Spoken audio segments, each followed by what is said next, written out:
Welcome back to another edition of WashCo Weekly. We are here in a neighborhood in West Bend, and this is very much Americana, is it not? I mean, small houses on small lots. It's what many of us grew up in here in Wisconsin, and it is very much dwindling. So by now, if you've paid attention to Washington County in the last several years, you've heard of our program called Next Generation Housing. And all it really is at its heart is allowing for small homes on small lots to be built once again, giving young people and people of all ages, young at heart even, an opportunity at the American dream. So what is it really about? Well, if you look at these homes and you look at this neighborhood, what you notice is this isn't actually able to be built anymore compared to the new subdivisions that are built all across, not just our county, but all of Wisconsin and all of America. And what do I mean by that? Well, the narrow lots and the short setbacks from the road to the house, even the small square footage of each home is not something that's allowed in most places in all of Wisconsin and all of America and in much of Washington County. And so what we've been focused on is how do we work with local developers, local builders, local realtors, local title companies, local municipalities to allow for that opportunity again, and that's exactly what we're doing. It's very appropriate that we're standing here in West Bend, not too far away from the county courthouse, because this is exactly what we're trying to do with the WashCo Weekly I gave a few weeks ago, talking about putting all of that property back on the tax roll. We want to take neighborhoods like this and make new versions of them today. And so we are working with our local partners here in the city of West Bend.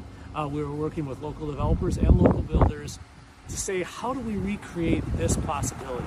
Did you know the average new home that's constructed here in Wisconsin and frankly all across America has $60,000 to $80,000 in regulatory costs just to be able to put that house up? Yeah, that's right. If we're able to build a $400,000 home, and unfortunately that's a relatively affordable home today for a brand new home, that's as much as 20% of the cost is just government regulations and fees.